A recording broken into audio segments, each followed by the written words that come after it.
ድውያንን ከተራራ በተራራው ትምህርት ሲያስተምር ቆይቶ ከተራራ ሲወርድ አንድን ለምጻም ሰው አገኘ ነው የሚለው እና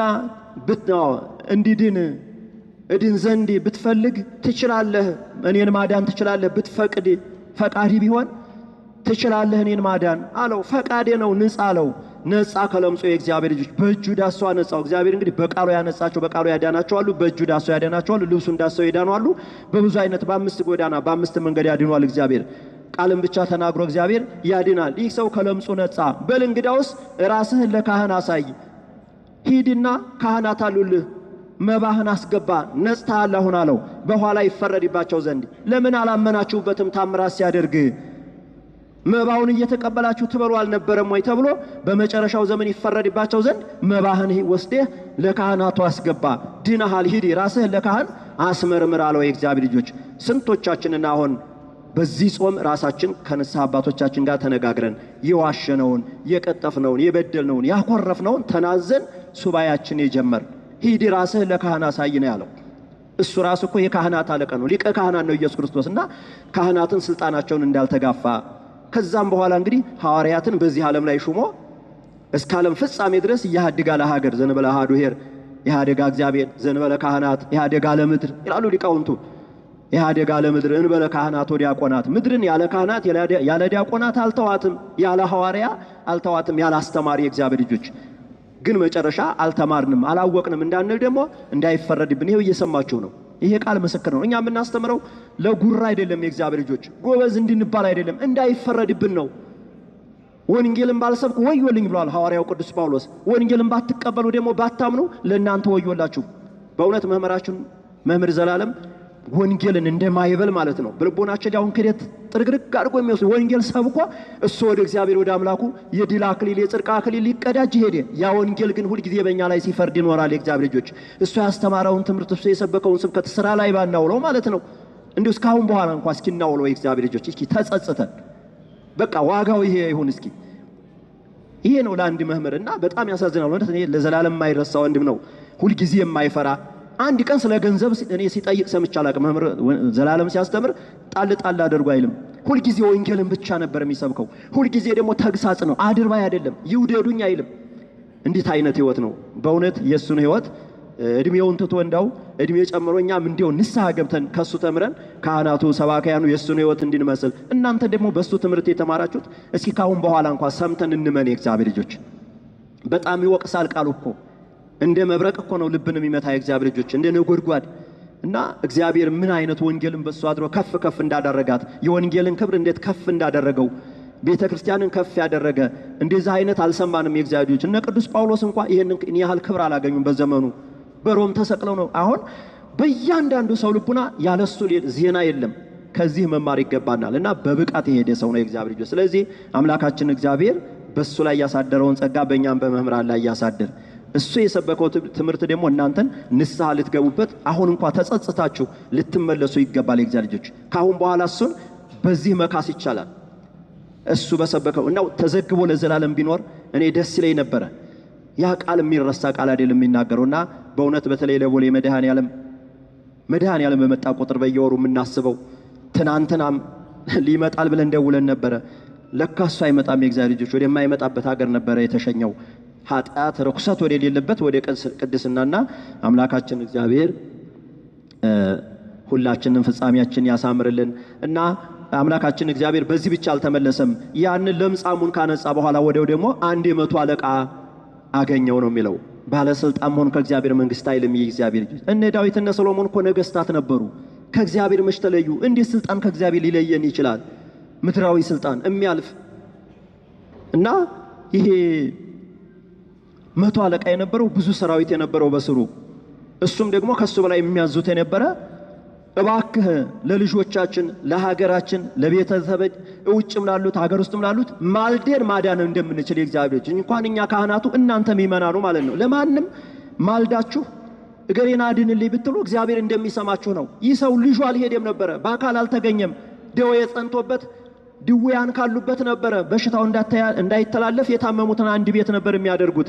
አንደኛ ለድሃውም እዛ አብሮ እንዲበላ፣ ለሀብታም የሄደው ምግብ ለድሃውም እንዲተርፈው አንድ ቤት ነበር የሚያስቀምጧቸው። እንደገና በሽታው እንዳይተላለፍ ካንዱ ወደ አንዱ የእግዚአብሔር ልጆች የህሙማን ቦታ ነበረ። በዛ ነበር ልጁ ወርቆ የነበረው። ተስፋ ቆርጦ ነበር። መንቀሳቀስ አይችልም። ወደ ጸበል ቦታም መሄድ የማይችል ነው። ነገር ግን ሰውየው እምነት ነበረው። ያመቱ አለቃውና ጌታ ሆይ ልጄ ታሟል፣ በሞትና በሕይወት መካከል ነው ያለው፣ ልጄን አድንልኝ አለው። ጌታ የትህትና አምላክ ስለሆነ ይህንን ዓለም ለማዳን ተዘዋውሮ ወንጌል ለመስበክ ድውያንን ለመጠየቅ ስለሆነ የመጣው ሂጅ አድነዋለሁ፣ እሺ እመጣለሁ አለው። አዝዝ በቃልከ ይሄው ወልድየ እይደልወ ከትባታይ ተጠፈረ ቤተየ። እኔ ኃጢአተኛ ሰው ነኝ፣ እኔ ጎስቋላ በደለኛ ሰው ነኝ። አንተ ወደ ቤቴ ትገባ ዘንድ አይቻለኝም፣ ቃል ብቻ ተናገር ልጄ ይድናል ብሎ አመነ። የእግዚአብሔር ልጆች ይሄ የሚደንቅ እምነት ነው። በእስራኤል እንደዚህ የሚያምን አላገኘሁም ብሏል ጌታ። ሶስት ነገር አግኝቶበት፣ አንደኛው ትሕትና፣ አንደኛው እምነት፣ አንደኛው ደግሞ ጥበብ። ይሄ ያስፈልጋል። የእግዚአብሔር ልጆች እምነት ያስፈልጋል፣ ጥበብ ያስፈልጋል። እንደ ርግብ የዋሆች ሁኑ፣ እንደ እባብ ደግሞ ብልሆች ሁኑ ይላል የእግዚአብሔር ልጆች። ጥበበኞች ልንሆን ይገባል። ይህ ሰይጣን ወጥመድ ውስጥ ተንደርድረን መግባት የለብንም። የእግዚአብሔር የሰይጣንን አመጣጥ በየት እንደሚመጣብን መጠበቅ አለብን ነቅተን በጸሎት እና ይህ ሰው በዛን ይህን ቃል በተናገረበት ልጅህ እንደ እምነትህ ይደረግልህ፣ እንደ ቃልህ ይሁን፣ ልጅህ ድኖልሃል ሂድ አለው። ሰዓቱን መዝግቦ ያዘ። በዛ ቅጽበት ሄዶ ልጁ የዳነበትን ሰዓት ከእግዚአብሔር አፍ ቃል የወጣበትን ከኢየሱስ ክርስቶስ ያንን አነጻጽሮ ትክክል ነው ትናንትና 7 ሰዓት ነበረ በዚህ ሰዓት ብለው ነገሩት። ልጁ ድኖ አገኘው። የእግዚአብሔር ልጅ ይሄ እዚህ ሰው እምነት አይገርምም? እኛስ ለስንቶቹ ወንድሞቻችን ለልጆቻችን ጸልየን እኛስ አድነን ይሆን? ማማለድ ይቻላል። አያችሁ፣ ለልጆቻችን መጸለይ ይቻላል። ለሀገራችን፣ ለሌላው አንዱ ላንዱ እንደውም የሚቀበለው እግዚአብሔር እንደ አይነቱን ጸሎት ነው። እኛ ግን የምንለው ምንድነው? ጎረቤታችን እንዲሞት እኔንም ግሬ ላይ ብለን ብንጸልይ ኢትዮጵያውያን ይባላል። ምቀኝነታችን ማለት ነው። አንድ ቤት እስር ቤት ታስረዋል። ውጭ ፈረንጆቹ ባንዲ በኩል ኢትዮጵያውያኖቹ ባንዲ በኩል እና የኢትዮጵያውያኖቹን በሩን አትዝጉት፣ ተውት። ምቀኞች ስለሆኑ አንዱ እንዲያመልጥ አይፈልግም። አንዱ ይጠባበቃሉ። ራስ በራሳቸው ስለሚጠባበቁ ተዋቸው፣ እነሱን አትቆልፉት በሩን አሉ ይባላል። እኛ በምቀኝነት ነው የምታወቀው። አንድ ሰው አንድ ነገር ከከፈተ አቤት መሰናክል፣ የሆነ ነገር ሰልቦ ነው ሰርቆ ነው እንደዚህ አድርጎ ነው እንደው ለፍቶ እንኳን ቢያልፍለት እኛ መሰናክል ነው ምነው። ይሄ አስተሳሰብ በወንጌል መቀረፍ አለበት። እግዚአብሔር እስከ መቼ በምቀኝነት እንኖራለን? ክርስቲያን እኮ ከራሱ መዳን የሌላውን ነው የሚያስቀድመው። አዎ እኔ ልሙት ሌላው ይኑር። ሐዋርያት እንደዛ ነው፣ እንደ ሻማ እየቀለጡ የእግዚአብሔር ልጆች። እና ክርስትና ማለት መሰናክል መሆን ምቀኛ መሆን ሳይሆን የወንድሙን መነሳት የወንድሙን ውቀት የሚመኝ ሳይሆን የወንድሙን መቃናት ነው። ከፍ ከፍ ማለት ነው የሚፈልገው። ይህ ሰው በዚህ እምነቱ ተመስግኗል። የእግዚአብሔር ልጆች እኔና እናንተስ ጸልየን ወገኖቻችን አድነን ይሆን? ሀገራችንን የሞቱትን ለሞቱትም በሕይወት ላሉትም መጸለይ እንደሚገባ ነው። እንግዲህ ይሄንን የማቴዎስ ወንጌል ምዕራፍ 8 እናንተ እስከ መጨረሻው አንብቡት። ደቀ መዛሙርቱ በባህር ላይ ሲሄዱ ማዕበል ተነሳ። እግዚኦ አለቅን፣ አድነን አድነን እግዚኦ አሉ። እናንተ እምነት የጎደላችሁ እኔ ከእናንተ ጋር እያለሁ እሱ ያድነናል፣ እሱ ከኛ ጋር ነው ብላችሁ ለምን አታምኑም? የመጨረሻው ትምህርታችን ነው። ይሄ መዝጊያ ነው። የእግዚአብሔር እናንተ አሁን ከመድኃኔዓለም ቤት ነው ያላችሁት፣ ከመድኃኔዓለም ጋር ነው ያለን ሁላችንም። ለምን ትጨነቃላችሁ እናንተ ፈሪዎች? በእምነት ለምን ትጠራጠራችሁ? እሱ ያድነናል፣ ከሱ ጋር ነው ያለ ነው ብላችሁ ለምን አታምኑም አለው። ገሰጻቸው። ከዛ አንቀላፍቶ ነበረ። ፍጹም አምላክ ፍጹም ሰው መሆኑን ለማሳወቅ የኛን ስጋ እንደተዋሃደ ቀሰቀሱት። አለቅን እኮ ልንጠፋ ነው። ማይበሉ ከፍ ከፍሎ ነበር። የእግዚአብሔር ልጆች ጌታ ተነስቶ ማይበሉንም ሞገዱንም ንፋሱንም ገሰጸው። እንጃ ይህ ማን ነው? ማይበሉም ሞገዱ የሚታዘዝለት ባህሩ ጸጥ የሚልለት እሱ ማን ነው አሉ። እና ማይበል የተባለው ፈተና ነው። የእግዚአብሔር ልጆች ማይበል የተባለው በሽታው ነው። ማይበል የተባለው ጦርነቱ ነው። ማይበል የተባለው ችግሩ ነው። በዚህ ዓለም ያለው በዓለም ሳላችሁ ፈተና አለባችሁ እንዳለው ጌታ ይሄ ነው።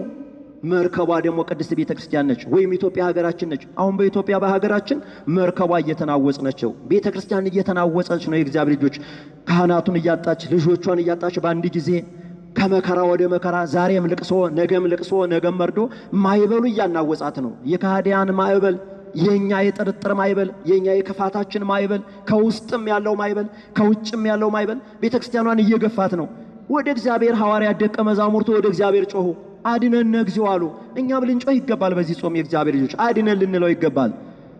እግዚአብሔር ግን አምላካችን ማይበሉን ገሰጸው፣ ነፋሱንም ጸጥ አደረገው። ይህ ማን ነው እንጃ ማይበሉም ነፋሱም የሚታዘዝልን። ለዚህ አምላካችን እግዚአብሔር ጦርነቱን ጸጥ ማድረግ ይችላል። በሽታውን ጸጥ ማድረግ ይችላል። ኮሮናውን አላጠፋውም እንዴ? እግዚአብሔር ልጆች አጥፍቶታል አይደለ? የዛሬ ስንት ዓመት ነው አትገቡም ቤተ ክርስቲያን ተብሎ ህዝቡ በይዲናሞል አደባባይ ዙሪያ እያለቀሰ መስቀሉና ማይጠንቱ ሲሄድ ህዝቡ ዋይ እናት አባቱ እንደተረዳ እያለ እያለቀሰ፣ አሁን ግን እግዚአብሔር ያንን ጸጥ አድርጎት ማለት ነው። አቅም እንደሌለና አውቆ እንደማንችለው አውቆ ያንን ጸጥ አድርጎት አሁን እየኖርን ነው። ማይበሉን አስወግዶ ያንን አሳይቶናል። ለምን ዛሬ እንጠራጠራለን? ጦርነቱንም ጸልየን ማስቆም እንችላለን። የእርቅ ልብ ቢኖረን፣ የሚያዳምጥ ሰው ቢኖር፣ ይቅርታ ቢኖረን የእግዚአብሔር ልጆች ከጦርነቱም ከችግሩም ከባይበሉም ከበሽታውም ከዚህ ሁሉ በዚህ ዓለም ካለው ውጣ ውረድና ፈተና መዳን እንችላለን። ስለዚህ ያስተማረን የመከረን የአባቶቻችን አምላክ ስሙ የተመሰገነ ይሁን።